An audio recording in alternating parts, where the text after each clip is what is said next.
I welcome you to this topic of ours entitled The Massacre of Karbala, a Historical Analysis. And this is a very long and drawn out topic. So before I begin, and I will begin immediately, I need to make three disclaimers. The first disclaimer: this topic is a very contentious one. It raises a lot of emotions. It is potentially possible to stoke the fans of hatred, the flames of anger between Sunnis and Shia.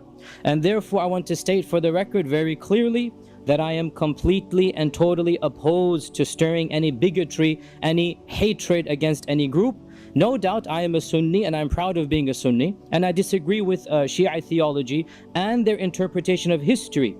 Yet this disagreement that I have, and all of us really have, and they have with us, this disagreement should be kept civil. And it should never lead to violence or anger or hatred. In this world, Sunni and Shia should dialogue and debate, but we should never get violent with one another because of the differences in our belief. And the purpose of this lecture is just to educate, is just to talk about what we as Sunnis believe about Karbala and how we view the incident of Karbala. It's not meant to stoke anger or hatred against any group. Also, another disclaimer, the second disclaimer: obviously Karbala is a very detailed and a very important event in our history, and by its very nature, history is subjective. There's always interpretations, there's always motives being read in.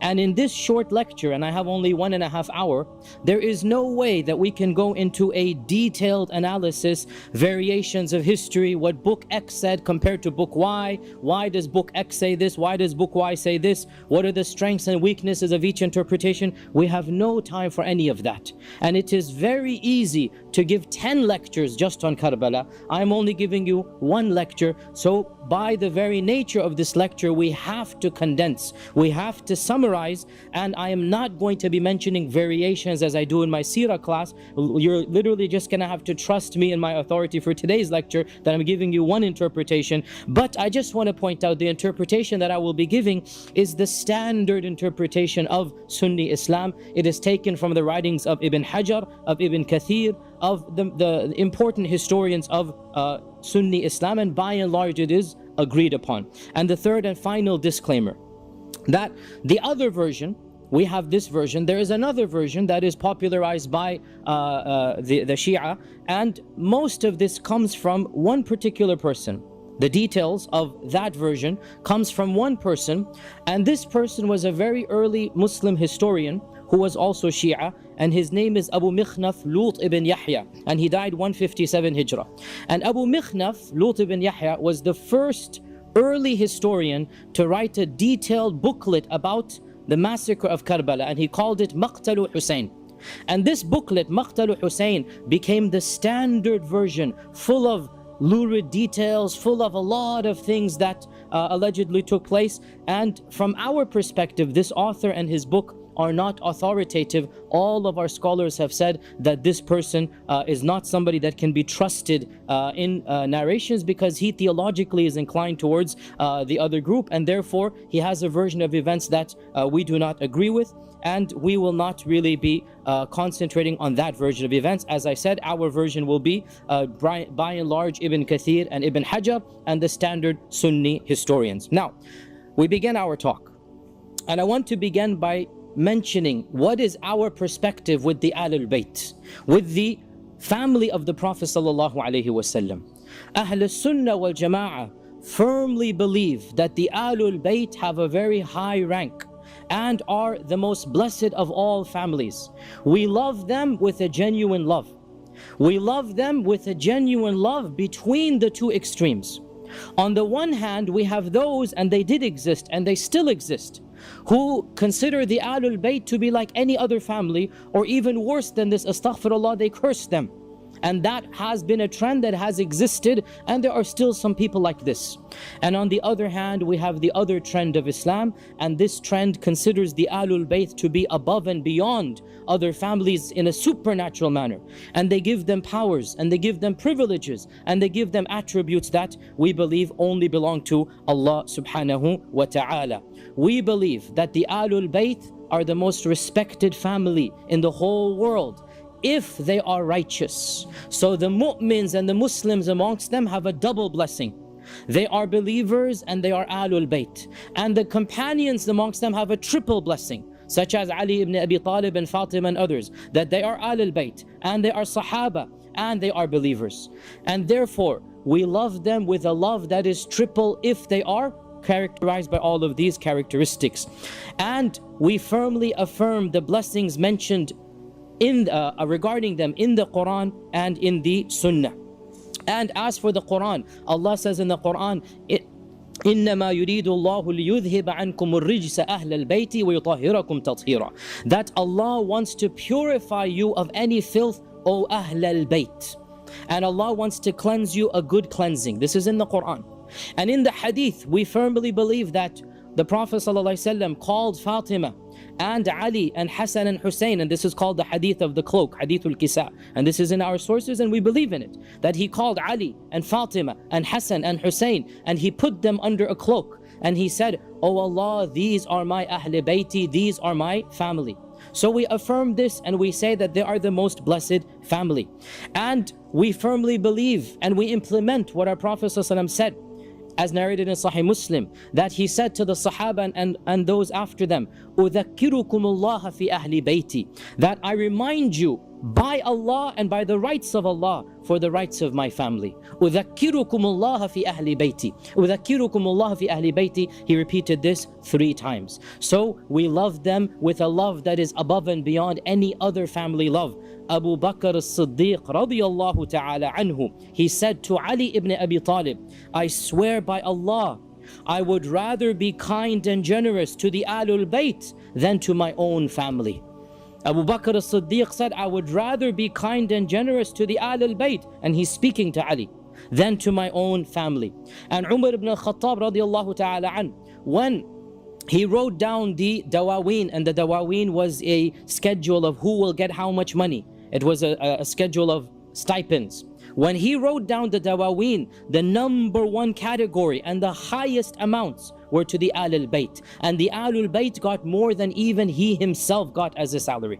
The Ahlul Bayt were the number 1 category. And this shows us that the love that Abu Bakr and Umar had for the Ahlul Bayt. And Umar loved the Ahlul Bayt so much that he actually wanted to establish kinship with them. And that is why he proposed to the daughter of Ali ibn Abi Talib. And he married Kulthum binti Ali. There could be no animosity between Umar and Ali when Umar is proposing and Ali is accepting the marriage of his own daughter to Umar. And so Umar married the daughter of Ali, and one of the reasons he gave, he said, "I wanted to have some relationship with the Ahlul Bayt." So we are Ahl Sunnah wal Jama'ah. We love the Ahlul Bayt with the genuine love. And this has been the position of all Sunni scholars of Islam. Ibn Taymiyyah says, "Min usuli Ahl Sunnah," of the fundamentals of Ahl Sunnah is to love the family of the Prophet sallallahu alaihi wasallam. But we also say that if a person is not righteous, if a person is sinful,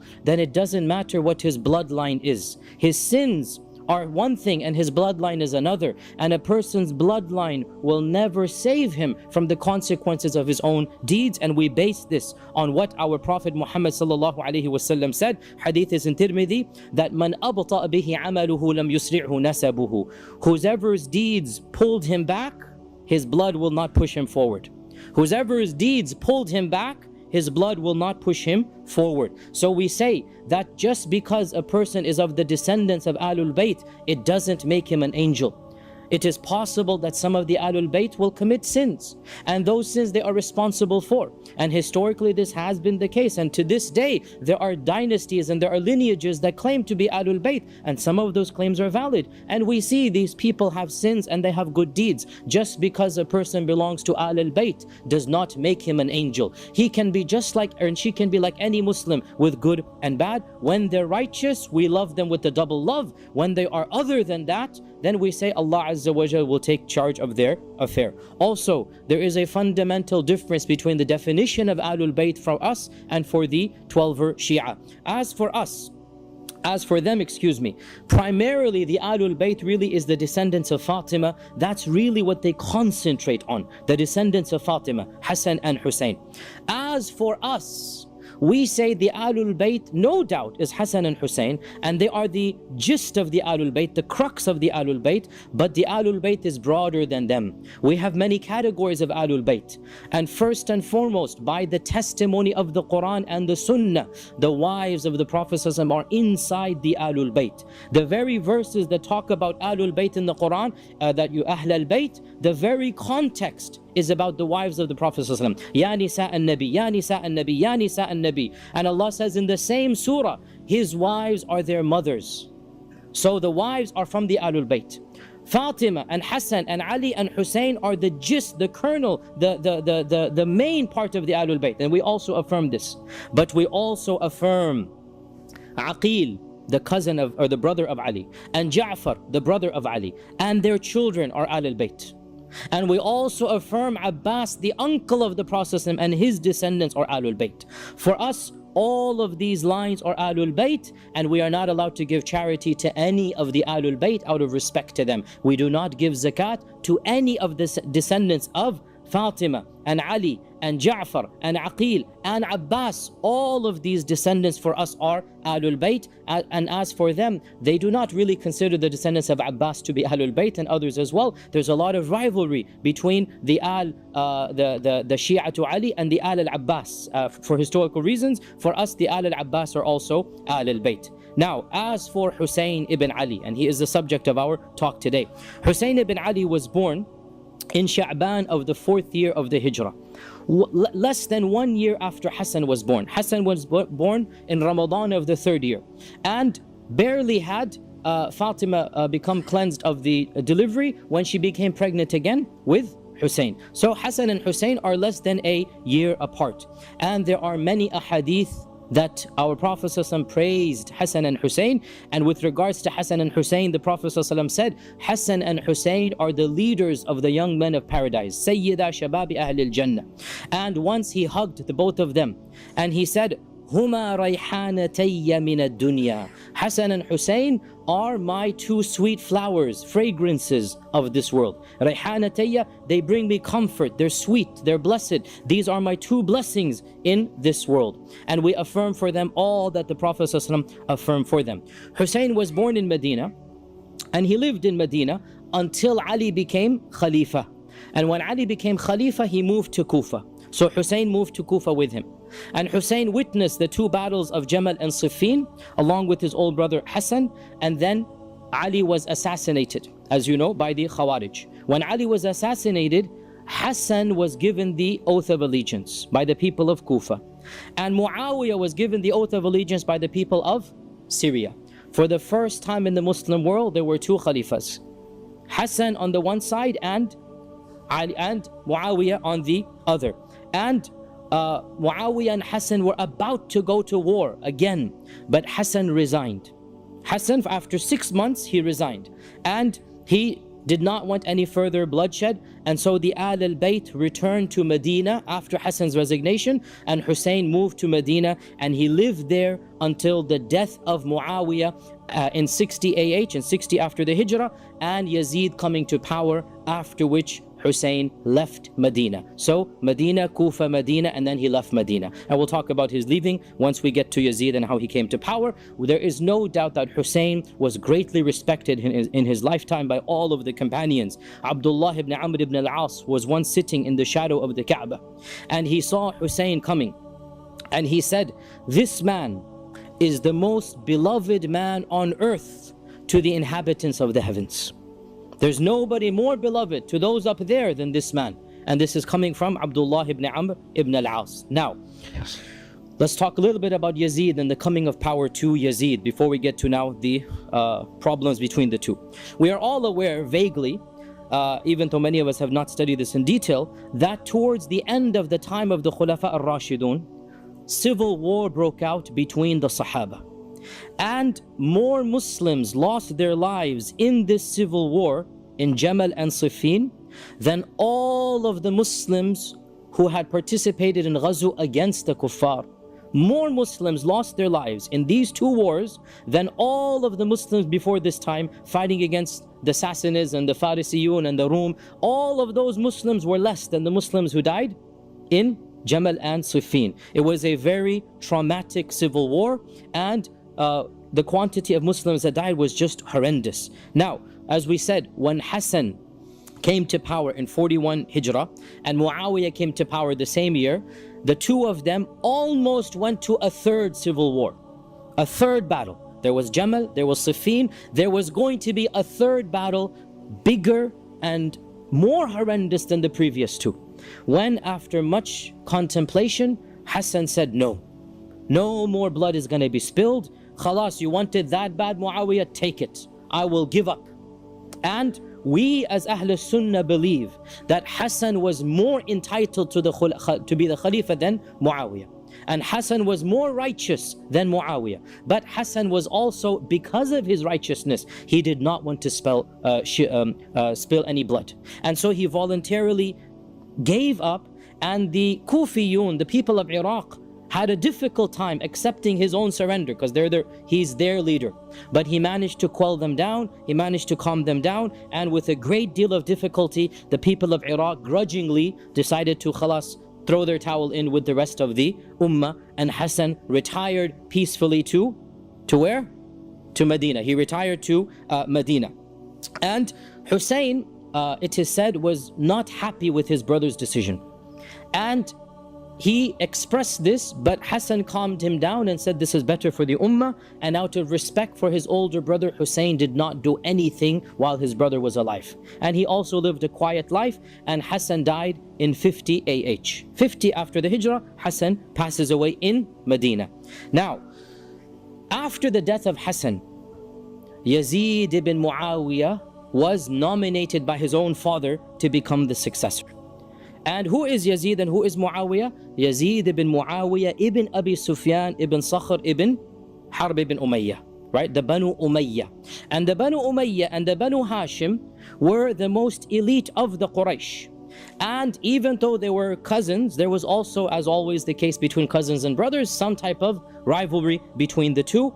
And this is known throughout the seerah, and that is why when the Prophet ﷺ conquered Mecca, he made the house of Abu Sufyan one of the most noble houses, to give the honor to the Banu Umayyah, to give them the izzah that they wanted.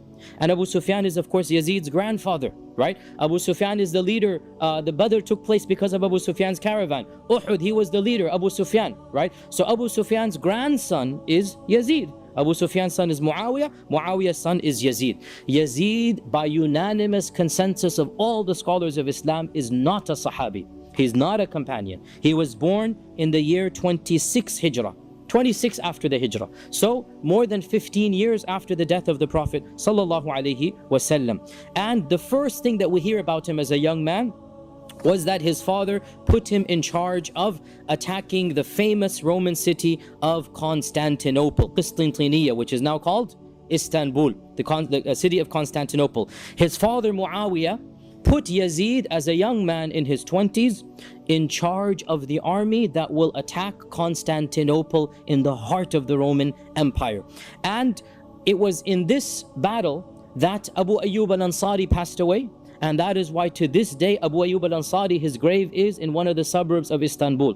To this day Abu Ayyub al-Ansari, his grave is in the suburb of Istanbul, because it is said that when Abu Ayyub was about to die, he told Yazid that charge in as far as you can go, and wherever you get, just bury me there as close to the walls of Constantinople as you can. And that's exactly what Yazid did, that he charged in as far as he could go, and he then buried Abu Ayyub al-Ansari over there. Now, not ironically, but very interesting, Hussein actually participated as well in this ghazu. So Yazid and Muawiyah are on the, Yazid and Hussein are on the same side fighting against the Romans, and yet history would have a different turn 30-40 years later. Now, there's also a hadith, by the way, that we need to be aware of about this incident, and it is reported in Bukhari. Our Prophet ﷺ said, the first army from my ummah to attack the city of the Caesar shall be forgiven. أول جيش يغزو مدينة قيصر مغفور لهم. The first army that shall attack the city of Caesar, which is Constantinople, shall be forgiven. And this is really the one blessing that we have to give to Yazid, that he was the leader of this army, and no doubt along with his other issues that we will talk about, and we are fair, we look at the good and the bad, the one positive that he has, and even Imam al-Zahabi, who is overall very negative of Yazid, he says with all of his evil, he got this one blessing. And that is the blessing of participating in the army of attacking Constantinople. Now obviously it was not successful and they came back, but it was the first attack on Constantinople. Now Muawiyah, after the death of Hassan, decided to nominate Yazid to be the Khalifa after him. And this issue has a lot of talk, pros and cons, which is beyond the scope of this class. And the bottom line that I will just say quite categorically, and there's no question about this, we firmly believe that there were far more people qualified to be the Khalifa than Yazid. That Ibn Umar was alive, Ibn Zubayr was alive, Hussein was alive, all of these people were alive. And it is something that we firmly believe that these people were more qualified and righteous. And yet, we also believe that it is allowed for a person of lesser stature to be the Khalifa in the presence of those who are of higher stature. This is called Imamatul Mafdul. A person who's of lesser stature is allowed to be the Khalifa. It's not the best, it's not ideal, it's allowed over those who are better than him. And we do not have to agree with Muawiyah's decision. This is a very fundamental point of Sunni theology. We respect the Sahaba in their Islam, but we do not have to agree with every political decision they made. We have to be very clear about this, right? We have every right to say, look, that wasn't the best decision, or that was the best decision.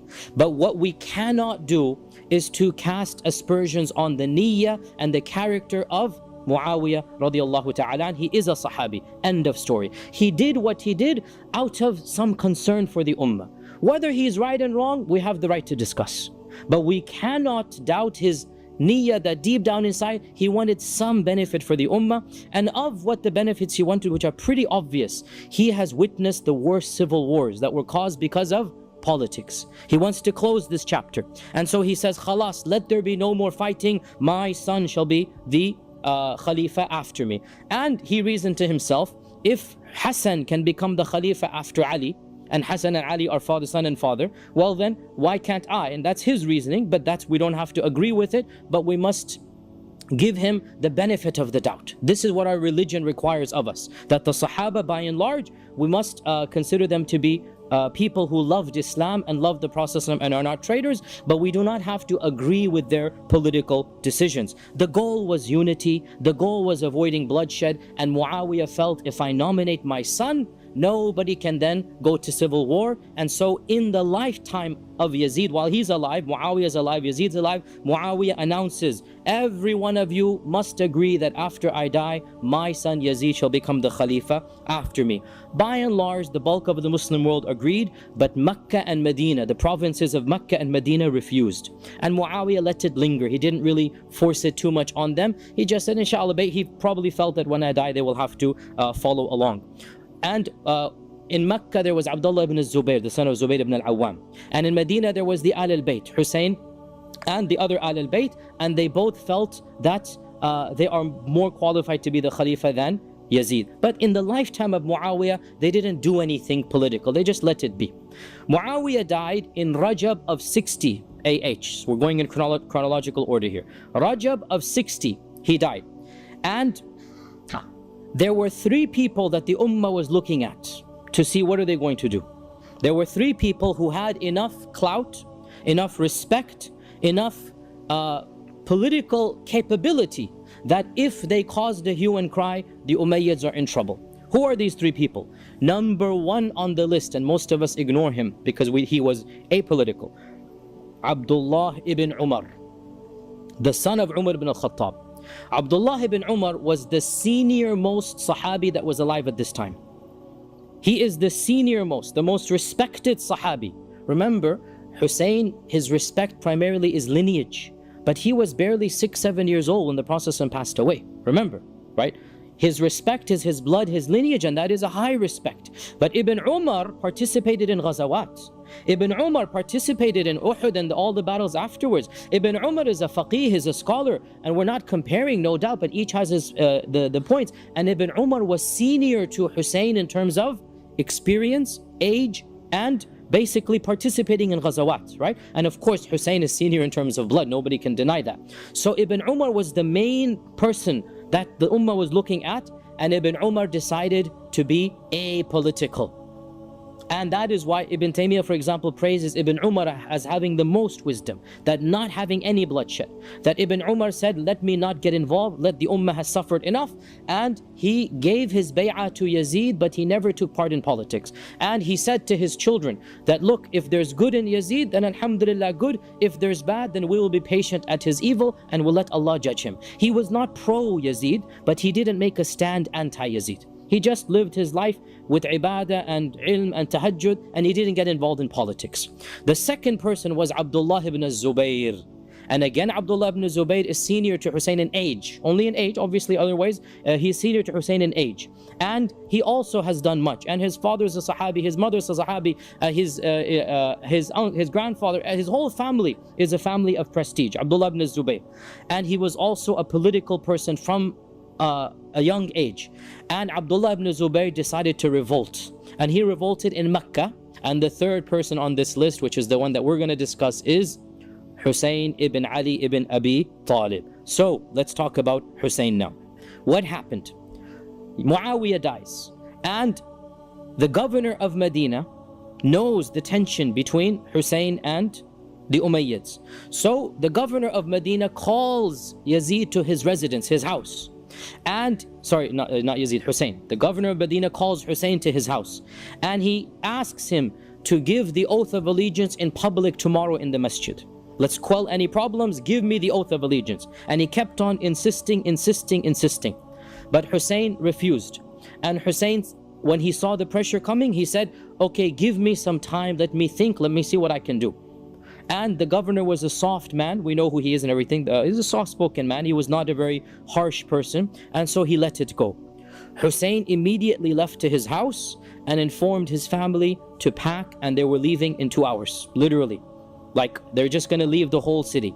And the same night, Hussein, along with the immediate family, left for Mecca in the middle of the night. Hussein left for Mecca in the middle of the night, and he made his way to Mecca.Hy did he go to Mecca? Because Mecca was relatively less under the control of the Umayyads. There was still a little bit more tension. The sympathizers of Abdullah ibn Zubayr as well were over there. And therefore, he wanted to go to Mecca in order to flee the stronghold of Medina. So within the same night, he fled to Mecca. News became public that Hussein had fled, and he had not given the oath of allegiance to Yazid, the governor, which is Yazid, meaning, the governor on behalf of Yazid. And when this spread to Iraq, the people of Iraq, and in particular the people of Kufa, they rejoiced because they were waiting for rebellion. The people of Kufa were never happy with the Umayyads. And when they heard this, it was now Ramadan of 60 Hijrah. So now it's Ramadan. So the message comes to them that Hussein has refused the allegiance. Their hopes soar. And they start sending letters and delegations to Hussein in Mecca, telling him that the time is now ripe. We will be behind you. Come and we will fight against the forces of the Umayyads. And it is said in our books that more than 60 messages came to him from the people of Kufa. On a daily basis, people kept on sending. Every tribe, the tribe of Kinda and the tribe of all of the major tribes of the region of Kufa, they sent their representatives, and they're telling him that come over, we need you to lead us against the rebellion against the Umayyads. And they sent many promises and threats as well. The threats being that, look, we're not even going to pray Jumu'ah until you come. What is the issue of praying Jumu'ah? Praying Jumu'ah was also a political act, in that the Khalifa or the governor led Jumu'ah prayer, right? So in those days, the governor was the one who led Jumu'ah prayer. And therefore, by not praying Jumu'ah, you are sending the message, we don't consider you to be legitimate. We're not going to pray behind you. So they sent a message to Hussein, we're not even praying Jumu'ah until you come. And that's the message, like You had better come, we are desperate for your attention. And lists upon lists of noblemen signed their names that come and we will be with you fighting against the Umayyads. Now, remember the city of Kufa. What is Kufa? Kufa was a very unique and peculiar place. And in the year 37, it was the year that Ali shifted his caliphate to Kufa. And ever since that time, Kufa became the place of sympathy for the Ahl al-Bayt. And it was in Kufa that the political movement known as Shi'ism began. Let me repeat. It was in Kufa that the political movement known as Shi'atu Ali began. In the beginning, it was a political movement. No theology, no aqidah, no cursing of the sun, nothing like this. It was just politics. We think Ahl al-Bayt should be the Khalifa. Right? And this, they call themselves Shi'atu Ali. Ali himself had a lot of trouble with his own Shia. And there are many recorded conversations and many expressions of frustration from Ali himself that you're not doing what you can. There's a lot of, you're not listening to me as well as you should. And there's a lot of akhbar about Ali's own tensions with the people of Kufa. Now, as we had said, when Hassan when Hassan resigned, when Hassan resigned, the people of Kufa were not happy and they wanted rebellion. But Hassan calmed them down. And they were still wanting a rebellion. Hassan passes away, Hussein now takes charge. So they say to Hussein, your brother didn't do it, you come and do it. Come and we will fight you. So a fight with you, behind you against the Umayyads. Now, Hussein, after getting all of these rasail, all of these letters, he decided to send his cousin to check out, is it really worth it for me to go? Are we sure that we're able to go? And he sent his cousin Muslim ibn Aqil ibn Abi Talib. So Aqil is his older brother, is his uncle, sorry, older uncle. And Aqil is of course the brother of Ja'far and Ali, right? Ja'far, Ali, Aqil. Aqil is his brother, the brother of Ja'far and Ali. So the son of Aqil, his name is Muslim. So Muslim ibn Aqil is the first cousin of Hussein, clear? So he sends one of the Ahl al-Bayt, he is an Ahl al-Bayt, and he says to him, check out, is Kufa ready or not? Are they really serious about this or not? So Muslim ibn Aqil left with a small group, 1 or 2 people, that's it, just to find, it's like not a spy, but basically it's a scouts is what I'm telling you, scouting mission, right? Find out, is it worthwhile or not? And so Muslim arrives in Kufa in the month of Dhul Qa'dah, 60 AH. Look at how time is coming up now. We know Muharram 61 is all going to come to an end. Look now, we're already in Dhul Qa'dah, right? 2 months away from the massacre. We can see what's building up here. So he arrives in Kufa in the month of Dhul Qa'dah. And the people rejoice like they have never rejoiced before. And thousands upon thousands of people. At-Tabari says more than 12,000 people in the course of the next 2 weeks gave the oath of allegiance directly to Muslim. And when you give the oath of allegiance, this basically means, khalas, we are with you. End of story. No matter what happens, you are our leader. They gave the oath of allegiance to Muslim on behalf of Hussein, basically, that we're on the side of Hussein. And these 12,000 people, they represented the bulk of Kufa. Over 30-40,000, because each one is representing a mini tribe. So every person who shakes the hand, there's 10 people, 15 people behind him. You get the point here, right? This is how they would do the bay'ah, that the leader or the elder would come and give the bay'ah. So the bulk of Kufa, 30-40,000 people, have now claimed that we are with Hussein. Muslim ibn Aqil is overjoyed. He's never seen this enthusiasm and support. And so he writes back a letter that you can sense his excitement. And he writes to Hussein that all of the people of Kufa are behind you. So as soon as you get this letter, do not delay, come immediately. He's excited. He's seen all of this. The people are just buzzing with excitement. So he says, okay, we are going, as soon as you get this letter, come forth, do not delay, and make your way to Kufa. Now, we're going to talk about the letter in a while. Let's finish up the story of Muslim. What happens to Muslim? Okay, so he sends this letter sometime in Dhul Qa'dah, the end of Dhul Qa'dah of 60 AH. Now, rumors of all of this, you cannot hide this from the people. Eventually, it reaches Yazid in Damascus. Remember, Yazid is in Damascus, Hussein is in Medina, and his supporters are in Medina and Mecca. Hussein is in Mecca right now, sorry. And his supporters are in Kufa, right? So remember the basic geography here. Now, rumors of this beginnings of an uprising eventually reach the ears of Yazid. And so, Yazid, the first thing that he does, he sends in the most vicious politician he knows. Get rid of the mediocre or the average guys. I want the shrewdest, the most vicious, the one who's going to solve it. And that was a person who's infamous in early Islam, and his name is Ubaydullah ibn Ziyad ibn Abihi. He's known as Ibn Ziyad. He's known as Ibn Ziyad. And Ibn Ziyad was really a Machiavellian politician. He got the job done regardless of the costs. He was loyal to the Umayyads completely at this time. And his only goal in life really was to rise in the ranks. He just wanted to do whatever was the job and basically rise in the ranks of the era of politics. And nobody really has any respect for Ibn Ziyad amongst the historians in terms of his morals, in terms of his political abilities.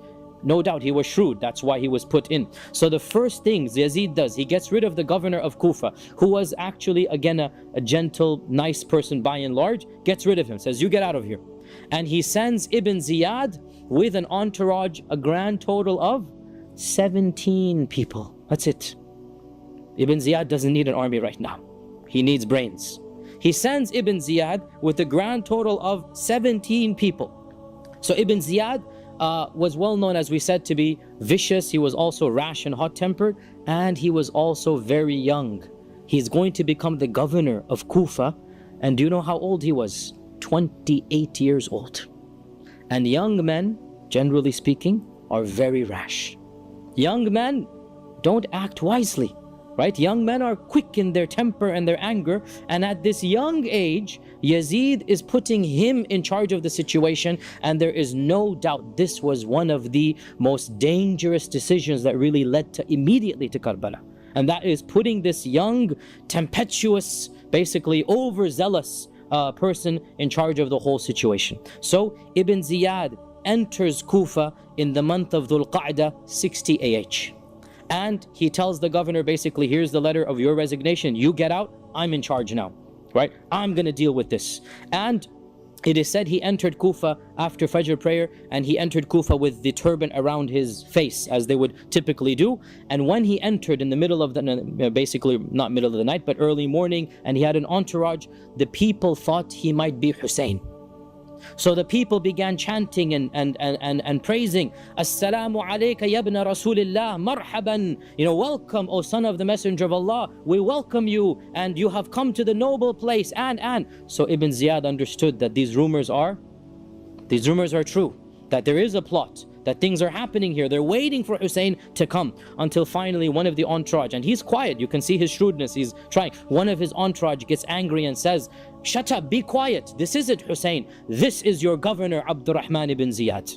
And that's when people realized something is going on here, that the plot has been exposed. So Ibn Ziyad takes his residence in the fortress that was the governor's office, and he figures out, what am I going to do now? The first call to order, get to Muslim ibn Aqil.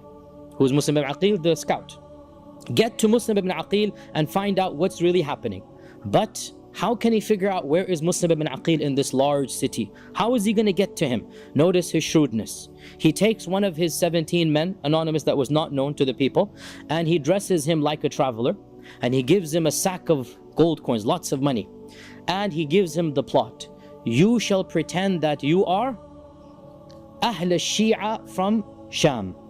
You are Shi'a to Ali coming from Syria, and you make yourself known to the Shi'a until you say, I have to hand this money to the one in charge. This is an amana. I have a lot of money from the Shia of Sham, and until I get to the person in charge, I'm not going to give this money to him. So this spy, and this is a spy now, this spy spent the next few days basically getting into the houses of the people that were Shia to Ali. And when we say Shia, remember, right now this is a political movement. Right now it's not a theology. Right now, this is like Democrats and Republicans. Like you have people with a lot of anger and blood between Democrats and Republicans, like not just, two tame political parties here. And he makes his way slowly but surely to the house of the host of Muslim ibn Aqil, the host of Muslim. Who's hosting him? Lo and behold, one of the noblemen of Kufa who pretended to be on the Umayyad side was secretly a Shi'i. And this nobleman was known to the governor. You see, he's playing a game here now. One of the rich and elite pretends to be pro-Umayyad. In reality, he is pro-Hussein. And his name was Hani ibn Urwa. Hani ibn Urwa. So Hani ibn Urwa was one of the noblemen, the leaders. He was like if you like, consider him to be, in our days, it would be like a senator or a congressman of the city. Like he's known to everybody, and publicly he's pro-Umayyad. And he's visiting the governor's mansion every few days, right? Sipping tea with him. But in reality, he is pro-Shi'i. He's pro-Hussein. So lo and behold, this spy uncovers that Hani ibn Urwa is the main person organizing it. And Hani insists, you have to hand it to me. I'm not going to let you see Muslim ibn Aqil. Hand it to me. So he hands him the money, because now he's figured out this is the head, right? Soon as he hands him the money, he then basically slinks away, disappears, goes and tells Ibn Ziyad. The culprit is Hani ibn Urwa. He's the brains. And so Ibn Ziyad calls Hani to his residence. And after the civil duties are over, Ibn Ziyad tells him, you are the one who is housing Muslim ibn Aqil. Hand me over Muslim and I might forgive you. He denies, I don't know what you're talking about. Then he calls the spy out. And so Hani sees this plot has been exposed. The spy comes out and he goes, I'm the one who gave you the money, right? You're going to now deny it to my face. So he realizes the plot has been exposed, and Ibn Ziyad takes his spear and causes him to bleed. He doesn't kill him on the spot, and he beats him up, because in his eyes he's a traitor. That we thought you were a respected person, it turns out that you're backstabbing us. When the news that Hani is being beaten and he's being tortured spreads in the city, the tribesmen of Hani come to the governor's residence and they demand, you have to hand over our leader or else we will rebel. And Ibn Ziyad negotiates with them and he says, no, I have no intention to harm him. I'm just finding out where is Muslim ibn Aqil, and we're not going to do anything to him, don't worry. So he calms them down and the tribesmen go back. In the meantime, of course, Muslim ibn Aqil realizes the plot's exposed. The plot's exposed. Realizing that khalas, there's no going back, he sends the secret message to his followers. There's a secret code that had been put into place, because again, realize and one of the reasons why later on Shia believed in this thing called taqiyya and hiding and whatnot, they really did go through political repression. They went through a lot of difficult times, so they had to invent a doctrine of hiding, of kitman, of keeping things secret. So he had a secret code, and that code was Ya Mansur Amit. Ya Mansur Amit was the code that we're going to attack. Come to arms and come prepared for battle. This was the secret code. So when he realizes that Hani has been imprisoned in the house of the governor Ibn Ziyad, he sends forth the cry. Now remember, 12,000 had given him bay'ah by their hand. 40,000 of the city was technically behind him. Well, when the cry comes out, a semi-respectable 4,000 come forth. Out of the 12,000 that actually gave the bay'ah, 4,000 come armed to the hilt, ready for battle. And that's still okay, 4,000 against a small entourage of Ibn Ziyad, you might actually get somewhere. So these 4,000 come forth and they agree they're going to march to the fortress, the battle. They're going to free Hani and they're going to kill Ibn Ziyad. Now, Muslim ibn Aqil comes with his entourage of 4,000 and they camp outside the gate of the fortress. Ibn Ziyad, the shrewd politician that he is, he assesses who is out there, which tribes are out there. And from every one of the tribes that he sees, he finds a sympathizer in his own group and he negotiates a deal with them to cut off one tribe after another, right? You realize the Arabs at that time were tribes, and every tribe is going to follow its leader. And so what he does is he works out with every single tribe, what do they need that they're going to not support Hussein and the Shia or the uprising against him. And slowly, and so much so, Al-Tabari and others, they mention, he even used mothers and fathers against their children. That he sent the mothers in to say that Come home now. Can't you see there are so many people? Don't worry about it. You know, I don't want to lose you. It's emotional blackmail. And the fathers also said to their sons that, what are you going to do when the Syrians arrive with their troops? Are you going to die in battle? For what cause? Come home now. So he used whatever means that he can, and one by one, and in front of his very eyes, Muslim ibn Aqil's eyes, people began deserting the army, until within that day, beginning in the morning at 4,000, by the time Asr comes along, less than 70 men are left. From 4,000, and again remember, they are leaving in droves, because Muslim ibn Ibn Ziyad is negotiating with every tribe. And he's sending them bribes, and he's doing whatever he can. You stop and I'll give you this. You remove your men and I'll give you that. And with a little bit of bribes, whew, they all dispersed. And by the time Muslim ibn Aqil prays Maghrib, barely 30 people prayed Salah behind him. And when he turned around and darkness has fallen, from 30 it is now 10. And he is obviously fuming and angry, and he is remonstrating with them. How could you have done this and that? Now what are we going to do? 10 people outside the gate, right? And he decides to basically regroup and spend the night in the quarters of the Kinda. The Kinda was one of the main supporters of Shi'atu Ali, the tribe of Kinda. And in those days, the city was divided into different tribes, like each tribe lived in its own area. So he left the fortress and he walked his way back to Kinda with these 10 people. And subhanAllah, under the cover of night, and as he's walking in the alleyways, every one of these 10 slinks away, until he literally finds himself alone, discarded, without even a shelter over his head, without even money or food or drink. Like literally to the last man, they abandoned the cousin of Hussein, and that is Muslim ibn Aqil, the grandson of Abu Talib. Muslim ibn Aqil ibn Abi Talib, this is the grandson of Abu Talib. They abandoned him down to a last man. How long did it take them? 12 hours. What would it require? Just money and bribes. That's all was required. And they all disappeared. And Muslim ibn Aqil is literally left penniless in a city that had promised 40,000 men. He doesn't even have food and water. And after a while, in the middle of the night, tired, hungry, thirsty, he is forced to go to an anonymous door, put his tawakkul in Allah. He knocks on the door, and an old lady of Kinda opens up, and he says, I am a beggar wanting some food and water. Subhanallah, this is the cousin of Hussein. I need some food and water. He's hungry. What is he going to do? And so the lady gives him whatever, some water and whatnot, and then he remains standing. She says, shoo, get away. I gave you what you wanted. But clearly something, you can tell this isn't just a beggar. And he decides to risk it. And he tells her, and it's an old lady, he tells her, I am Muslim ibn Aqil. Can you help me? Begging from an old lady, because there's nothing else he can do. The lady has pity on him, and she says, come, I will protect you. So he goes into her house, and the next morning her son comes from work to visit his mother, and there's a man in the house, so she has to explain. And she says, my son, please, I beg you, do not expose this man. He is Muslim ibn Aqil. But the son is greedy for money as well. And the son, within a day or two, he makes an excuse. He has to go to the masjid because he doesn't want to tell his mother that he's going. So he pretends to go to the masjid. He actually does go to the masjid. In the masjid, he sees the lieutenant of Ibn Ziyad, and he tells the lieutenant that I have Muslim ibn Aqil in my house, send the troops.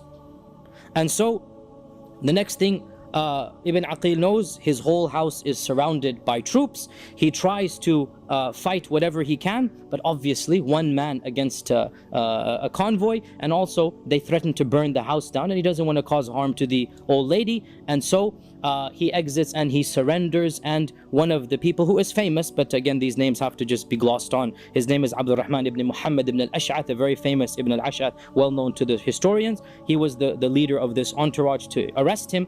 He promises him, I won't harm you, even though he was to break the promise. And so he surrenders. Ibn Aqil surrenders, and on his way to the governor's house, Ibn al-Ash'ath, he has a lot of pros and cons, and he has, again, historians have a lot to talk about him, but he did have some soft spot in the end of the day. And Ibn Aqil made Ibn al-Ash'ath promise one thing, just one thing, whatever you do with me, just one thing, get the message to Hussein that Ibn Aqil has sent you, that he has been taken prisoner, and for all he knows he might be killed, and the message is, get back to Mecca, Go away, the people of Kufa will betray you. Leave, leave, leave, flee for your lives. This is the message, right? And Ibn al-Ash'ath promised, okay, whatever happens, I will get this message to him, right? Don't worry then, that you have from me. And in fact, as we will see, he did do that. So Ibn Aqil says to Ibn al-Ash'ath, go tell Hussein, he's on his way. I sent him a letter, he must be on his way now. Go tell him that the Kufans have lied, they've betrayed me, and flee back to Mecca and Medina. Do not step foot in Kufa. So later on in that day, after he goes to the governor, and the governor also beats him up and is harsh and rude to him, and that day was the day of Arafah, the 9th of Dhul Hijjah in the 60th year of the Hijrah. So we have 1 year left, or sorry, 1 month left before the massacre. On the 9th of Dhul Hijjah, on the holiest day of the year, Mus'ab ibn Aqil, the grandson of Abu Talib, the son of the cousin of the Prophet ﷺ, the first cousin of Hussein, he is taken to the highest ramparts on the fortress, and in front of the whole city he is thrown to his death, to be killed in a humiliating manner. And the last words that he said before istighfar and tahleel and shahada, the last word that he said, "O Allah, you be the judge between us and our own Shia, our own people. They deceived us and they deserted us." He said that's the last thing he said before the kalima and before the shahada. You be the judge, of Allah. They promised, they promised, they promised, and now here I am, not a single man to defend me. And of course, Hussein is on his way, and he has just now, Muslim ibn Aqil has been killed. Hussein has no way of knowing this now, right? The only letter he got was, now remember, this is obviously before the age of telephones, internet, media. It will take at least 2.5 weeks from Kufa to Mecca, at least 2.5 weeks to get a message there, right? And therefore Hussein gets the message, come immediately. Khalas, he packed his bags, as we'll talk about, he left, right? He has no idea what's happening in Kufa. The people have been betrayed, his cousin has been killed, the host that hosted him as well was not just killed but crucified in the city center. And a number of other key players were killed and their bodies put in the city center for everybody to see. And the message is being given that this is what's going to happen if you turn against the Umayyad dynasty. Now remember, Ibn Ziyad had entered Kufa with only 17 men. And the infrastructure basically agreed to follow Ibn Ziyad. He didn't have the police entering. He didn't have the army right now. He didn't have any group. This was an instantaneous message that Yazid sends Ibn Ziyad with a small entourage.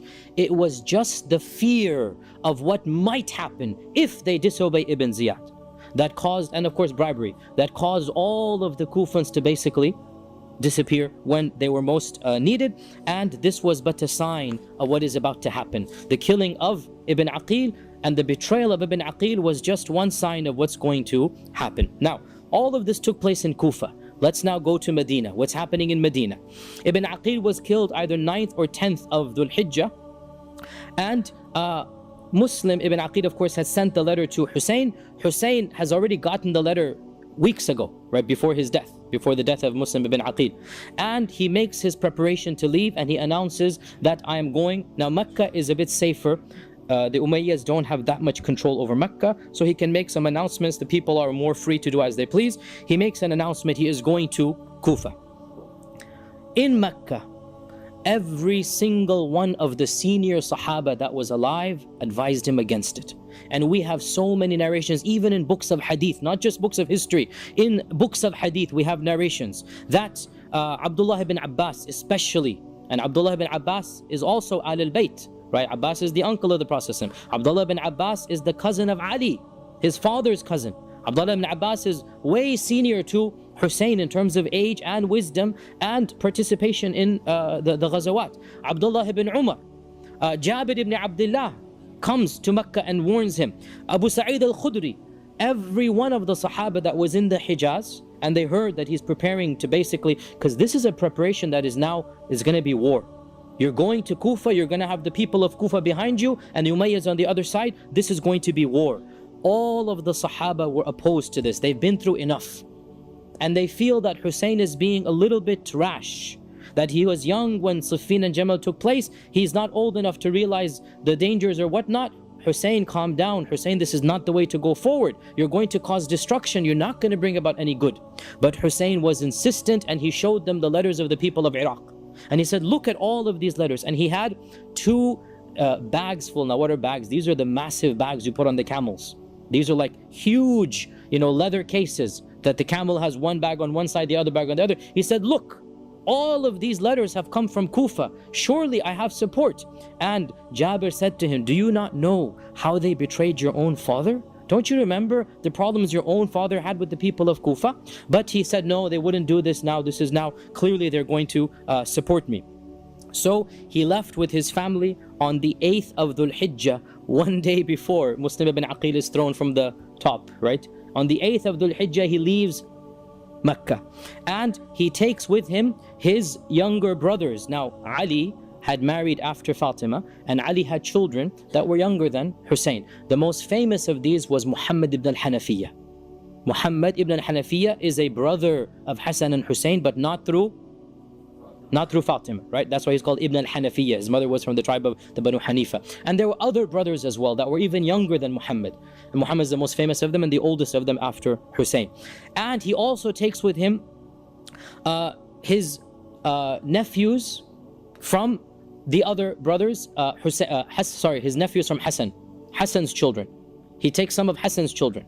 And he takes as well some of Ibn Aqil's children. These are all young men now, right? Muslim ibn Aqil has just died. They don't know this. He takes Ibn Aqil's children. And he takes Abdullah ibn Ja'far's children.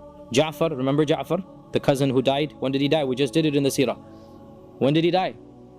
Oh, we didn't do it in the seerah, sorry. Battle of Mu'tah. We're going to do that soon. That's why. The Battle of Mu'tah, he died, right? Ja'far passed away. These are the sons of Ja'far and the grandsons of Ja'far. So the Ahlul Bayt come forth. The total entourage when they left Mecca was over 100 people. Over 100 people, including women and children. Now, the books of history, Ibn Sa'd al-Tabaqat, he mentions that Muhammad ibn al-Hanafiyyah, his younger brother, went with him walking outside the city, persuading or trying to persuade him to the very last minute that don't go. Don't go. This is not going to bode well for you. And he said, and it is also mentioned that Abdullah ibn Abbas, who was in Medina at the time, when he found out that Hussein is going to Kufa, he actually intercepted the caravan outside of Medina, basically, finding where it is. And he went from Medina and he intercepted the caravan. One of the senior most Sahaba. And he is also Ahlul Bayt. Abdullah ibn Abbas is also Ahlul Bayt. And both of them, Muhammad ibn Hanafiyyah and Abdullah ibn Abbas, are very senior in the Ahlul Bayt, and they're convincing Hussein not to go. This is going to be bloodshed. And Hussein answers the both of them with a phrase that clearly shows what he has in mind and what his intention was, and that is, I would rather die elsewhere than to open up the door for the haram to become an area of bloodshed. Meaning what? If he remains in Mecca, they'll come to Mecca. And so out of respect for Mecca, I don't want a civil war to take place in Mecca. I would rather die anywhere in the world than open up the haram to become bloody, right? And so out of respect for Mecca, but he has his mind that he wants to try to get to the power, but he doesn't want to open it up in the haram. So he goes, even if I die, that's fine. I'm not going to die in Mecca and cause bloodshed in Mecca. And as we said, Ibn Abbas, even Ibn Umar, others of the Sahaba, in fact, Ibn Umar, who was, as we said, the senior most companion alive. Abdullah ibn Umar is the most respected Sahabi alive during this incident. Ibn Umar tracks him down on the way. And Ibn Umar says to him something very profound. And this is mentioned in our books of Hadith, Ibn Hibban and others. This isn't a Hadith book. It's not even in the books of Seerah. It's also there, but it's also in Hadith books.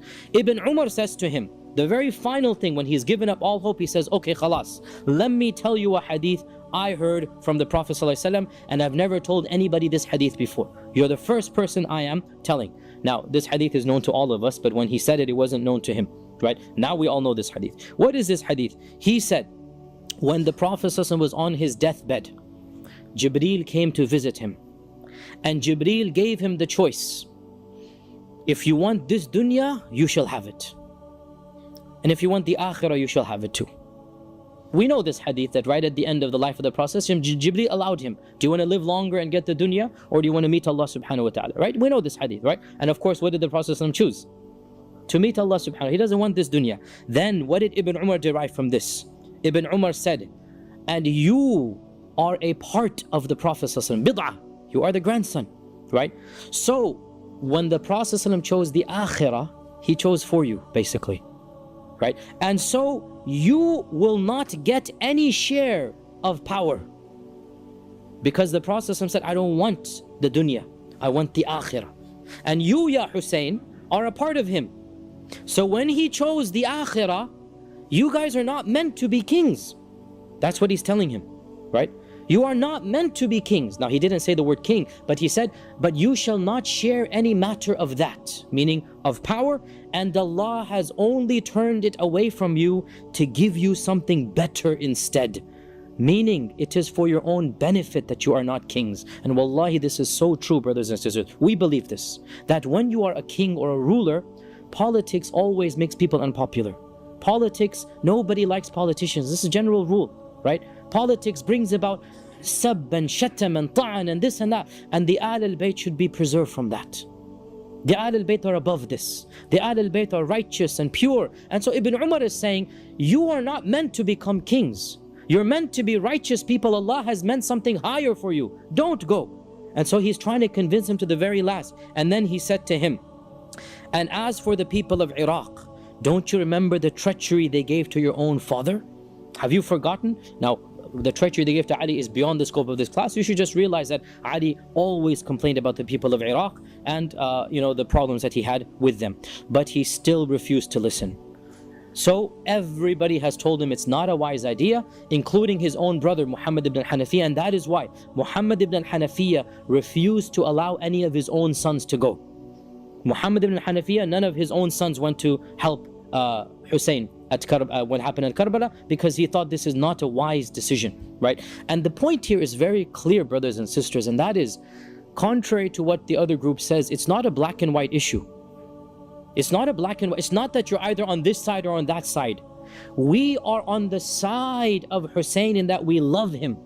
But we say this decision wasn't in the best interest of Hussein or of the Ahlul Bayt or of the Ummah. We are not on the side of Yazid. If anybody, we're on the side of Ibn Abbas and Ibn Umar, right? That don't like Yazid. This is our position, as I'll come to the end. Yazid, astaghfirullah, is not our hero. La hawla wa la quwwata illa billah. But Hussein, we love him, but we say his emotions got the better of him. And it would have been better for him and the Ahl al-Bayt if he listened to the other Ahl al-Bayt, the senior Ahl al-Bayt, such as Ibn Abbas, or the senior Sahaba, such as Ibn Umar. Nobody can accuse Ibn Abbas of being pro-Yazid. Nobody can accuse Ibn Umar of being pro-Yazid, but they were also anti-khuruj of Hussein. They weren't anti-Hussein. They were saying this isn't the best decision. Nonetheless, he refused and he persisted to go forward. And when he comes close to Iraq, he sends a messenger to the people of Kufa that basically, guys, I'm coming, right? Be ready, I am coming. Now, Ibn Ziyad is now back in Kufa. He is waiting for Hussein to come.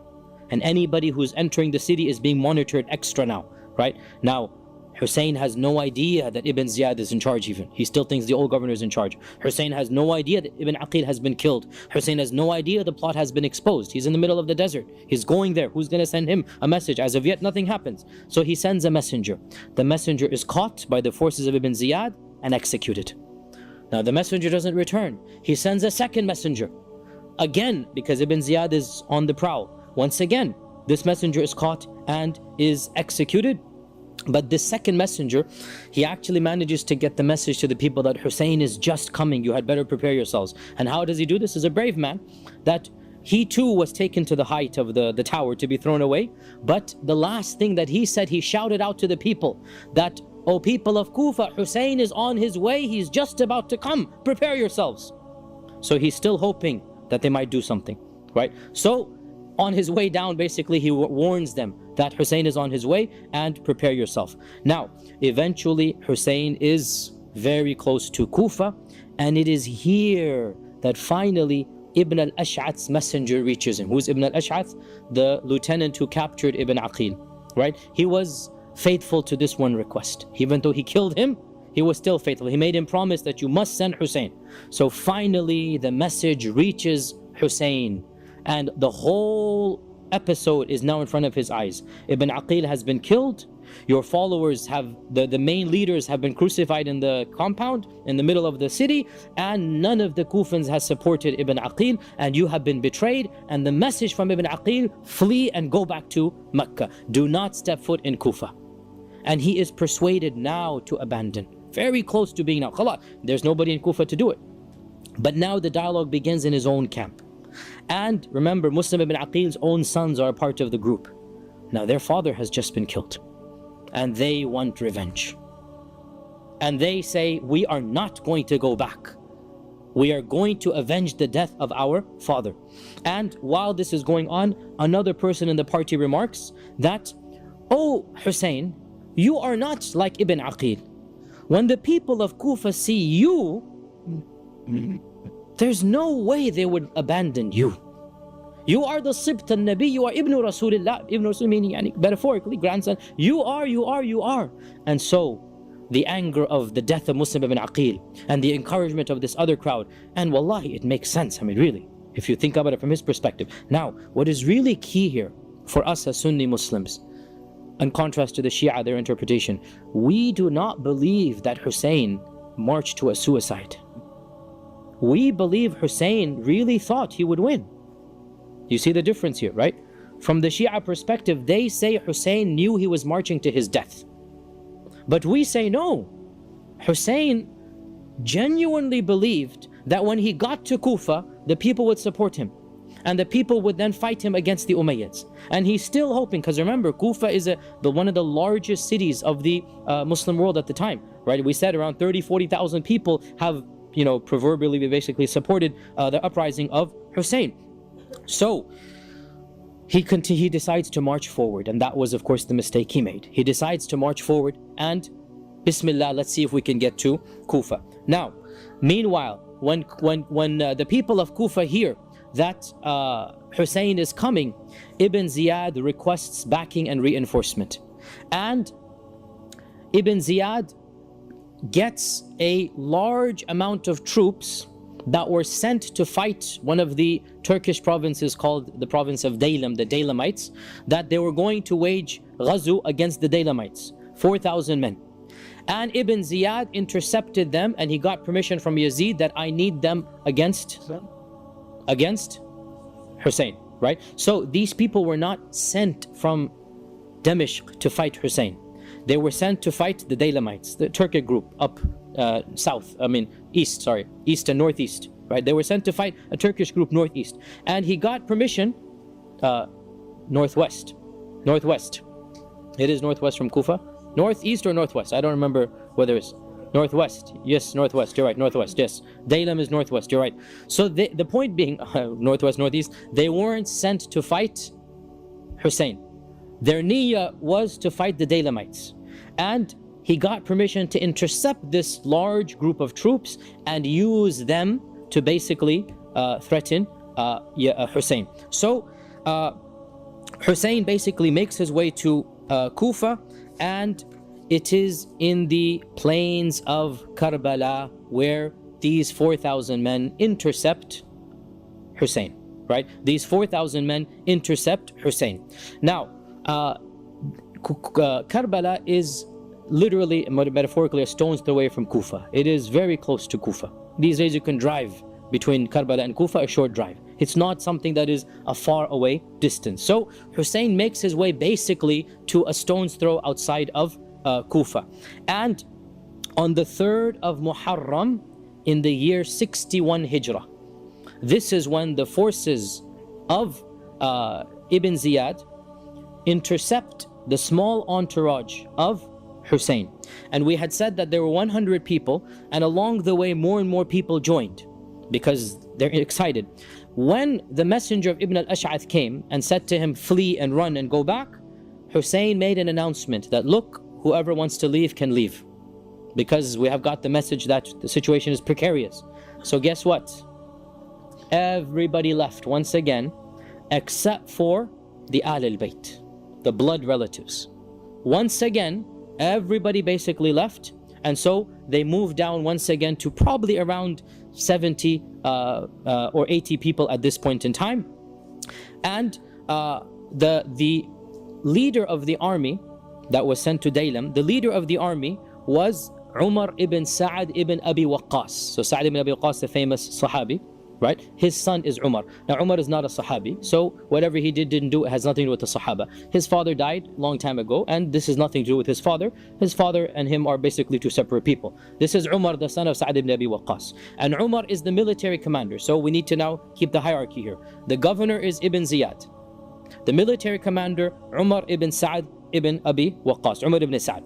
And from the books of history, at least from our version of events, Umar ibn Sa'ad, he was reluctant to basically trap Hussein and continue doing what was ordered to be done, but he also didn't stand up and say no. And so this makes him really guilty in his own way, but he wasn't the one encouraging. He basically was, as they say, the loyal soldier, that he tried his best, but he in the end did what he was told, and what he was told to do was obviously very wrong to do. Nonetheless, Umar ibn Sa'ad intercepts the entourage of Hussein, and this takes place on what day? 3rd of Muharram, 61 AH, right? Now, contrary to the other reports of the Abu Mikhnaf and other reports that the siege lasted for 40 days and Ali was starving and thirst and whatnot, these are, exaggerations that really are very, they're very painful when you hear them, but there's no authenticity to them. The actual siege lasted 5 days. 6 days max, right? The actual siege was not drawn out for weeks and weeks. It's not even possible if you calculate it out. It's not even possible to have a siege that long, knowing that Ali left Medina, Hussein left Medina at this time. He would have reached Karbala at that time. It's not even possible for a siege to last for 40, 50 days at this point in time. The siege, it's not even a siege. It's basically they're stopped and they're surrounded. Call it a siege in its own way, but they're stopped and surrounded on the 3rd of Muharram. Umar ibn Sa'ad sends a messenger to Hussein. Why have you come? Why have you left Mecca? And Hussein says, I have come at the invitation of the people of Kufa. And here are their messages. And he has those 2 big bags of hundreds of messages. Here are their messages, that I didn't come of my own accord. They don't want the Umayyads. They have asked me to be their leader, and I have come to be their leader. Honest. This is Hussein. He's not going to astaghfirullah, lie or be a coward. He told them the truth. They don't want you. They told me to be their leader, and I'm here to be their leader. And he said to Umar that, and he sees the situation is tense, he says that, look, if they no longer want me, if they have abandoned me as I have heard, then I will abandon them and I will go back as well. Let me go back now. Now that you surrounded me, I don't have an army to fight you. Let me go back. So Umar ibn Sa'ad sent a messenger to Ibn Ziyad. Now again, this message is going to take half a day, less than half a day. Go back to the city, come back here. And Ibn Ziyad sends the message back that tell Hussein, tell Hussein, he must come to me in the palace and give me the oath of allegiance on behalf of Yazid. So Ibn Ziyad is arrogant beyond reason. Now, very clear point here. This took place probably on the 3rd of Muharram itself, maybe even the 4th of Muharram, right? It is impossible that a message would have come from Kufa to Damascus and Yazid, and then Yazid sends a message back about what to do. What we believe is that the main culprit of this entire episode is Ibn Ziyad. This is the main culprit, that Ibn Ziyad acted impulsively, and we'll talk about Yazid in a while, and he insisted, you must bring Hussein to me. Now what arrogance, who are you? You 28-year-old kid. You're going to ask the grandson of the Prophet ﷺ to come humbly to you after he has said no to Muawiyah directly and Yazid directly. Now he's going to come and kiss your hand? Wallahi, this is arrogance. And we would not expect Hussein to do this. He said, no, I'm not going to do this. I'm not going to go to Ibn Ziyad and kiss his hand and give the bay'ah to him on behalf of Yazid, right? So when the message came from Ibn Ziyad, he must come to me. Hussein then says to Umar ibn Sa'ad, he says to Umar ibn Sa'ad, look, go back and tell him one of 3 options. I give you 3 options, choose whichever you want. Number 1, let me go back to Mecca. Khalas, okay. I wasn't able to get the people of Kufa. Let me go back the way I was. Okay. Number two, if you refuse to do this, then take me to Yazid directly and I will speak to him directly. Now, this is actually a sign of bravery. And it's also a sign, by the way, and this is very key here, that Hussein felt more comfortable negotiating directly with Yazid than with this impetuous governor Ibn Ziyad. Because Hussein and Yazid have a history. They've known each other, not friends, right? But Hussein and Yazid have negotiated together. Hussein knows Yazid's stance, Yazid knows Hussein's stance. And Muawiyah, his father, had been very careful about making Hassan and Hussein irritated. That he was very respectful, he gave them stipend, whatever he could do to just basically give them some respect. And he told Yazid that be careful of Hussein and show him the utmost respect, make sure he never flips against you. So Yazid, Hussein actually said, let me go to him directly and I'll negotiate something. And if he had gone, we don't expect him to have compromised, he would have been firm, but it is our estimation that Yazid would never have killed Hussein directly. This is our estimation, right? And the books of history tend to prove this, as we will see. This is the second option. Then there's the third option. If you refuse this or that, then send me into exile into one of the faraway lands. If you're not going to let me live in Mecca or take me to Yazid, then khalas, let me be. Okay, you have won and I will just worship Allah in some faraway land, right? Now, these three conditions were so reasonable that one of the close friends of Umar ibn Sa'd said, Wallahi, if the Turks and the Daylamites gave you one of these three conditions, you would be forced to accept them. How reasonable? What more do you want? And Umar ibn Sa'd became happy that, okay, now we're going to solve this. And he went personally to Ibn Ziyad and he said, okay, choose one of these three. Which one? Ibn Ziyad refused all three. And Ibn Ziyad said, either war or my hand. These are the two options you have. You either come and you put your hand in mine and you give the bay'ah on behalf of Yazid, or else there is no other alternative. And Ibn Ziyad sent one of his close entourage, and this really was the ruthless warrior, Shimr. Shimr is his name, that he sent. Shimr ibn Dhil Jawshan was his name. Shimr ibn Dhil Jawshan, and this really, the way that history portrays him, and wallahi every right to do so, as being the barbaric, cruel warrior that he was, bloodthirsty, and we have no reason to doubt this. This is the way he was. That he sends Shimr to basically become the shadow of Umar ibn Sa'd, because Umar ibn Sa'd seems to have a soft spot. Right? So he sends Shibr to basically monitor Umar ibn Sa'd. And he sends Shimr that these are the two conditions he had, two options. You either come to me humbly and put your hand in mine, or else there is war. And by the time Shimr comes, this is the 9th of Muharram. The 9th, so for 6 days, 5 and a half days, back and forth, back and forth, back and forth. Finally, on the 9th of Muharram, Shimr comes and says, you either come to Ibn Ziyad, or else tomorrow there will be war, right? And there was a lot of tension, and many of the people on the side of Umar ibn Sa'd either abandoned the army of Yazid or the army of Ibn Ziyad, and a small group of them actually defected over to the side of Hussein. A small group of them. We didn't come to fight the grandson of the Prophet. Now you're gonna, a small group of them came over to the side of Hussein, right? Now, the people of Kufa know full well what's going on. It's happening under their nose, literally under their nose.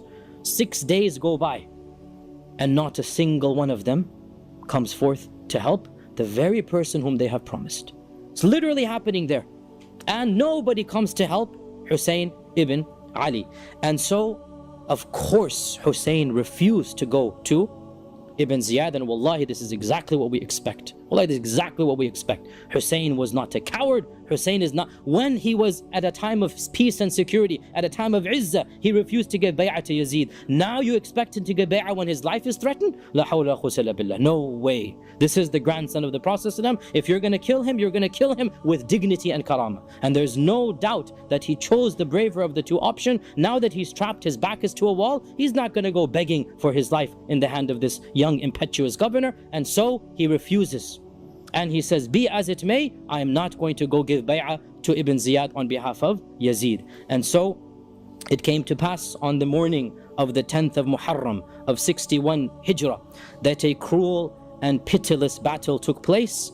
On the one hand, you have barely 60-70 men, and on the other hand, you have 3,000-4,000 people. On the one hand, you have the grandson of the Prophet Muhammad sallallahu alaihi wasallam, and on the other hand, you have a bunch of rebels and army generals and whatnot. And so it came to pass that the grandson of the Prophet sallallahu alaihi wasallam, what his own grandfather said about him came true, because it is authentically narrated in our own Sunni books of hadith, that Ali ibn Abi Talib once came to the Prophet sallallahu alaihi wasallam and he saw him crying, and he said, "Ma yubkika ya Rasulullah, why are you crying, O Messenger of Allah?" Tears are coming out of his eyes. "Why are your tears coming out of your eyes?" So he said, and this hadith is in Muslim, Imam Ahmad, and in Tabarani, it is authentic. He said, "Jibreel just came to me and he told me that my own ummah shall kill Hussein next to the Euphrates River. And he brought me some of that sand where he will be killed. And this is what has made me cry." And the narrator of the hadith said that, and we knew that that sand, we later knew that the sand was the sand of Karbala. And so the army zoomed in on the camp, the entourage, and there was no warriors or fighters here. These are just a small group of men, most of whom are Ahl al-Bayt. And Hussein in the beginning was protected by the Ahl al-Bayt, and they fought on his behalf, but one by one as they were killed, and Hussein is left standing. And in the very final act, Hussein kept on charging on.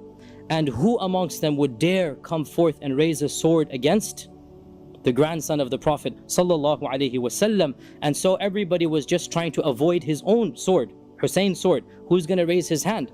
Until it was that infamous, that evil, that brute, it was Shimr ibn Abi Jawshan that gave the commands to attack. And Shimr led a small group of 3 or 4 people, along with the person they say who actually dealt the actual final blow. His name is Sinan ibn Anas, somebody in the books of history, Sinan ibn Anas, who gave him the final death blow. And as a final act of brutality, Shimr and Sinan, they cut off the head of Hussein ibn Ali ibn Abi Talib, and they sent it to Ibn Ziyad on a plate as a gift. La hawla wa la quwwata illa billah. And Ibn Ziyad, when he got this plate with the head, and this is the first time in Islamic history such a barbaric Jahili act was done. This is the first time ever this was done, and it shows you the mentality of the people who did this. And when Ibn Ziyad got this head on a plate, he took a stick and he began poking the head of Hussein and saying things, vulgar things. And Anas ibn Malik was there in Kufa at the time. He was an old man, Anas ibn Malik, the famous Sahabi, and he could not stand this, and he stood up in the gathering and he said, "Wallahi, I saw the Prophet ﷺ kiss those very lips that you are now hitting with this stick. La hawla la quwwata illa billah." And he said that nobody resembled the Prophet ﷺ more than Hussein.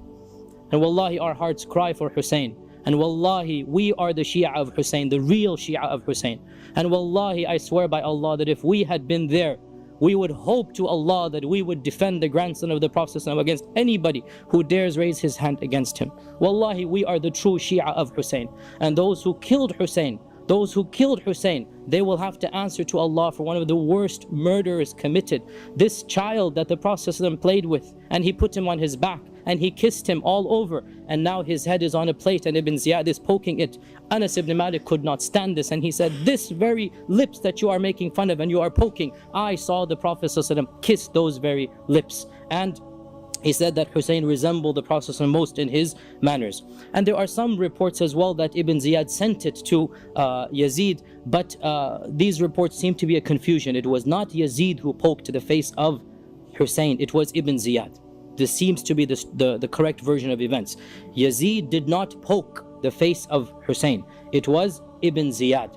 And in total, over 70 people were killed in the party of Hussein, 15 of them Ahl al-Bayt, and all of the women and children were protected, none of them were harmed. The only male survivor was the son of Hussein, Ali, known as Zain al-Abidin, Ali Zain al-Abidin. And the reason why he was saved from the massacre, he was sick with a very high fever, and he was in the tent of the women, and he was just tossing and turning in bed with that fever. And so when the massacre took place, he was actually in the tent of the women, so he was basically then spared. And so the progeny of Hussein to this day goes through Ali Zayn al-Abidin, and then matters went on from there.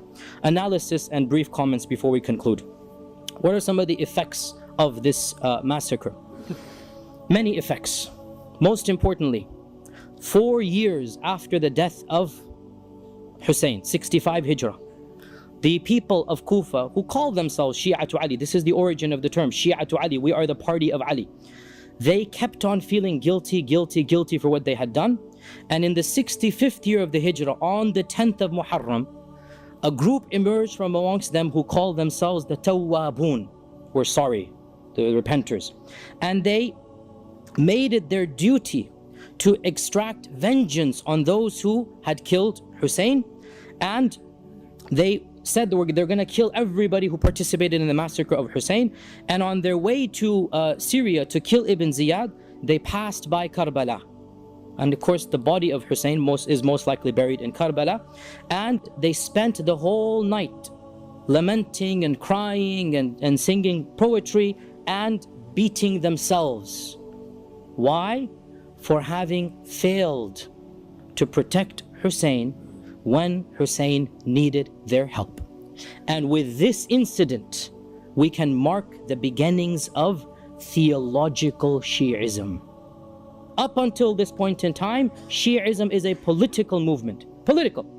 They don't say that the Ahl al-Bayt are this and that. They don't say that Abu Bakr is... No, all of this is not there. It's just Umayyads versus Ahl al-Bayt.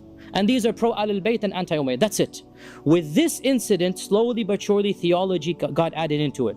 And, the issue of making the descendants of Ali into imams and into, figures that we consider to be above and beyond what is our Sharia says, this began after the death of Hussein. With the death of Hussein is the birth of theological Shi'ism. That from this day on, a theology began to be, devised. And then from there, of course, another turn took place.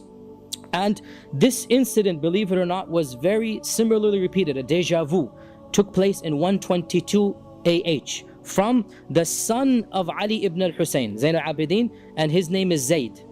When Zayd, the son of Ali, the son of Hussein, the son of Ali, the son of Ibn Abi Talib, see the lineage, right?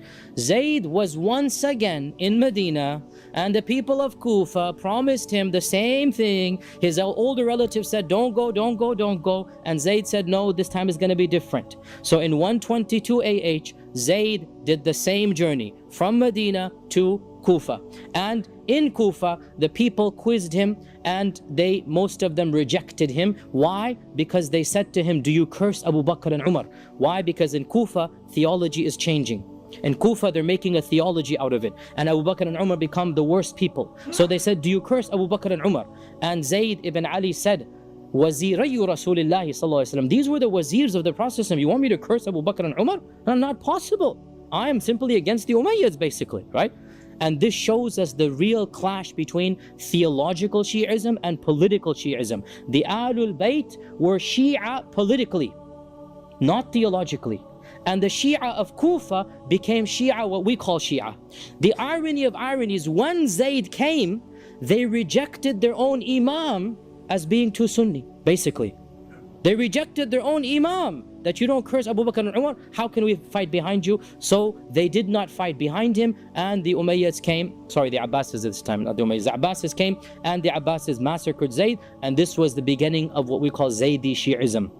Zaydi Shi'ism is a different branch of Shi'ism. It is still strong and powerful in Yemen. The only country in the world where you have Zaydi Shia is Yemen. And you have the Ithna Ashari Shia, which is the Shia of Pakistan and Bahrain and Iran and Iraq. This is 12er Shi'ism. You compare the doctrines of Zaydi Shi'ism with 12er Shi'ism, and you see the reality between political Shi'ism and theological Shi'ism. Zaydi Shi'ism respect Abu Bakr and Umar. Zaydi Shi'ism does not curse the Sahaba. Zaydi Shi'ism don't consider the Imam to be infallible and there's one Imam and Allah. All of this is not there in Zaydi Shi'ism, right? Zaydi Shi'ism is the real Shi'ism of the Ahl al-Bayt. There's no theology that the 12 were Shi'ism went a whole different way. And that's the story beyond the scope of this. The final point, and it will take 5-10 minutes, the final point. Who is to blame?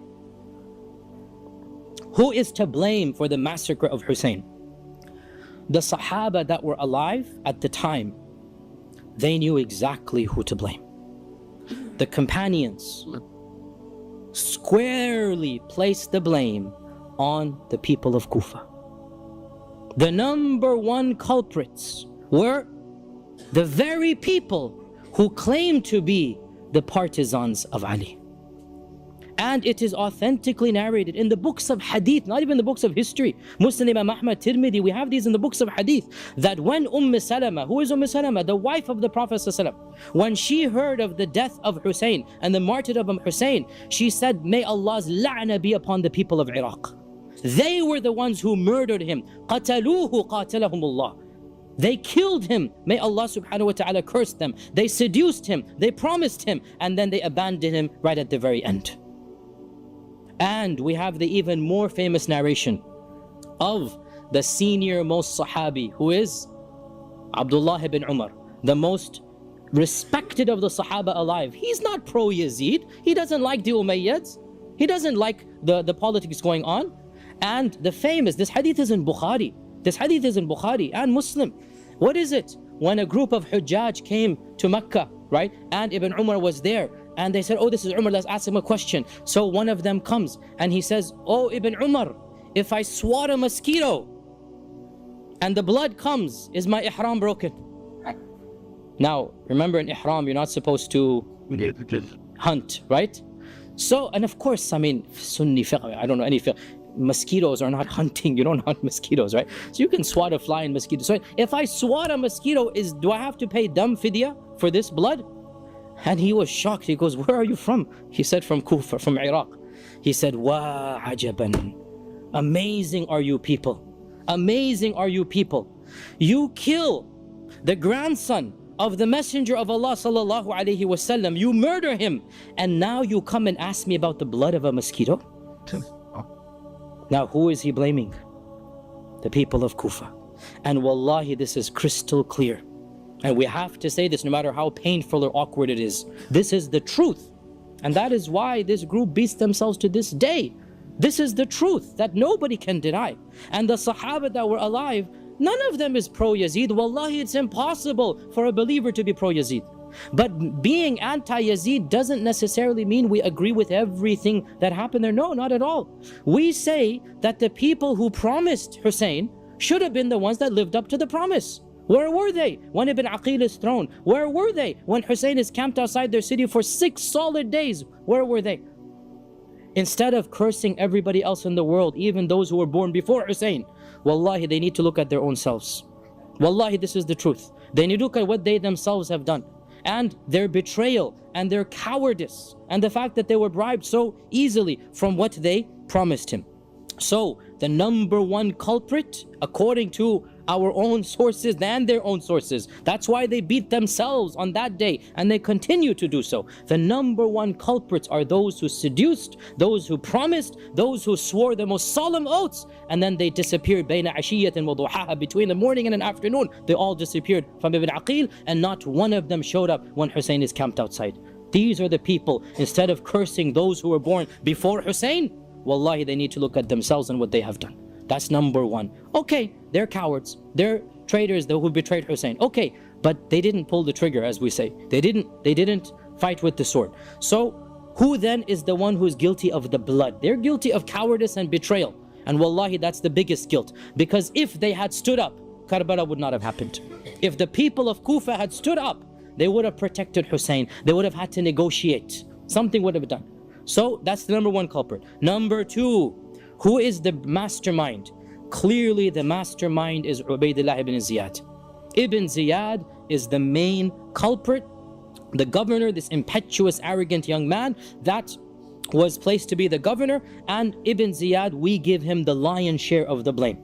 And there is no doubt it is clear even in his own lifetime that Allah punished him. His whole lifetime was just uprisings and intrigue and backstabbings until he died a miserable death. The forces of Mukhtar al-Thaqafi, another internal uprising, he was killed by the forces of Mukhtar. And notice the irony of ironies, and this is sunnat Allahi fi khalqihi.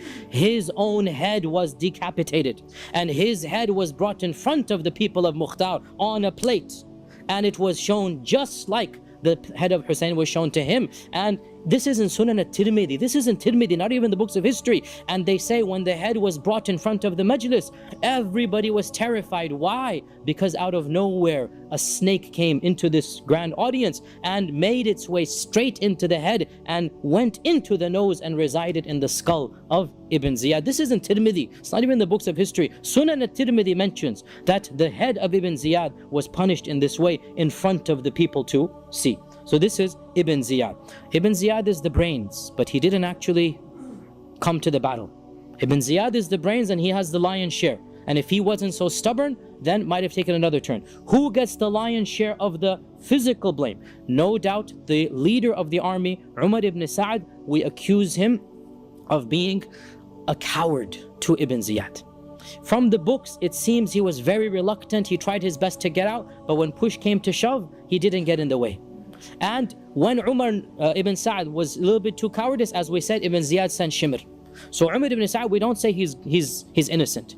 He could have done something, but whatever got in the way, and he didn't really get between them. So there is some share on him. But when it comes to the actual sword and the blood on the sword, there is no doubt that it is Shimr ibn Dhil Jawshan, Shimr, and then they say Anas ibn Sinan is one of his thugs as well that was with him. These were the two people that really, and along with 3-4 other people that I mentioned some of them by name, but it was Shimr who charged forth, the first person to raise his sword and go towards Ibn Rasulullah. Everybody else was respectful. Everybody else, who's gonna raise the sword against Hussein? Right? It was Shimr who did that and charged, and when he charged, his 3-4 thugs basically charged with him, and him along with Anas and the 2-3, they're the ones who killed him. So all of these are guilty. Okay, we went down.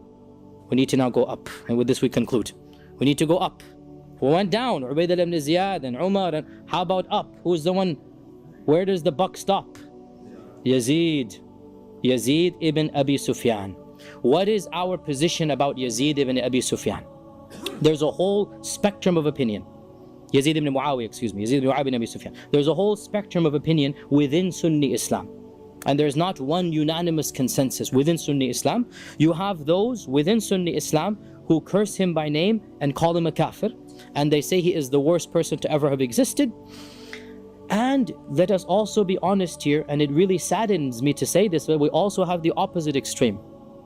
We have those to this day, they make every excuse for Yazid, and they make him out to be a righteous man who circumstances were beyond his control, and they try to exonerate him from every single crime that he is accused of. And wallahi, this is bordering on the fitna called Nasibism. This is beyond the scope of this class, but this is ridiculous. You're gonna say Yazid was innocent? The buck stops there. Yazid was in charge. Yazid was the boss. Yazid sent Ibn Ziyad. We cannot overlook this fact. Now, therefore, in my humble opinion, and this is the position of Ibn Hajar and Al-Dhahabi and Ibn Kathir and Ibn Taymiyyah, this is the standard moderate Sunni position. This is what I believe as well. I believe, it's up to you to take your own position, and I'm following here Ibn Hajar and the majority of scholars, that Yazid takes a share of the blame, but he did not intend for Hussein to be killed. He sent the ruthless guy to be ruthless with anything less than actual murder. He didn't desire, he didn't tell Ibn Ziyad to kill Hussein. But here's the flip side now. We're not exonerating him. When the death of Hussein came to him, he did not punish a single person for that. And had he really been that sorry and that angry, he would have made an example of Ibn Ziyad and Shimr and Sina. He would have done something. But he didn't lift a finger. And the fact of the matter, therefore, is that there is no doubt that Yazid takes a good share of the blame. And this is really what the majority of Sunni scholars said as well, that it is narrated in our books that when the news of Hussein's death reached Yazid, he said, I did not command you to kill him. I would have been content with the allegiance of Kufa and you could have left Hussein alone. You didn't have to force him into this, either this or that. As long as the Kufan people were not with him, that's all that I wanted, basically, right? And historically, this makes sense. Hussein was surrounded by Ibn Ziyad on the 3rd of Muharram, and he was killed on the 10th of Muharram, 7 days. It is impossible to get a message to Yazid and back from Kufa to Damascus. What is to be done? Impossible. There is no way Yazid could have known the details. There's no way Yazid could have had an input in what happened. But when he found out what happened, neither did he do anything. Ibn Taymiyyah says, Yazid did not order the killing of Hussein, nor did he show happiness on this. Even though he showed sadness, still he did not support Hussein, nor did he exact any revenge or punishments on those who killed Hussein. And this is historically true. That he said shouldn't have happened, I'm sorry. He said it, I'm sorry. He expressed regret. But of what use is expression when the guilty culprits go away? And therefore, Imam Ahmad was asked about Yazid. His son asked him, Abdullah. His son said, Oh Abati, oh my dear father, are we supposed to love Yazid? Is it a part of our theology to love Yazid? Listen to Imam Ahmad's response. And does anybody with Iman love Yazid? This is Imam Ahmad ibn Hanbal. Does anybody with Iman love Yazid? So then his son flipped the question. He said, so should we curse him? So Imam Ahmad said, have you ever heard your father curse anybody by name? And so the message was clear. We don't love Yazid. But another person asked him, should we curse Yazid? And he said, it is not sunnah to curse people by name. We curse generically. We should say, Ala la'natullahi ala al-zalimin. So he said, he didn't defend Yazid. He said, curse generically. Ala la'natullahi ala al-zalimin. And leave it at that. And it is not of our methodology to curse people by name. Yazid, the fact of the matter, was a king, a politician, like other politicians, and the blood on his hand is no more or great in terms of quantity. In fact, it is less than the blood of many later kings. But what's the difference? The quality of blood. The fact of the matter is that these uprisings are a common motif of Umayyad and Abbasid times. And people after Yazid killed more than Yazid. But the people that Yazid killed are not your average people. They were the grandson of the Prophet ﷺ. Ibn Taymiyyah says, we are just in this regard. We don't curse him. And he was like the other kings. He had good and he had bad. And in our religion, Allah will accept the good, and his affair with Allah, he might be punished for the bad. We leave his affair to Allah subhanahu wa ta'ala, and we do not curse him by name. We may say, Ala la'natullahi ala al-zalimin. And we leave it at that. And a final point is that no doubt we love Hussein and we are saddened by his death. But our love for Hassan is greater than our love for Hussein. And the ahadith about Hassan are more than the ahadith about Hussein. And it is authentically narrated in Bukhari that once the Prophet was giving a khutbah and Hassan walked in and he tripped and he fell down. And the Prophet stopped the khutbah and came down and picked Hassan up, and he kissed him on the mimbar.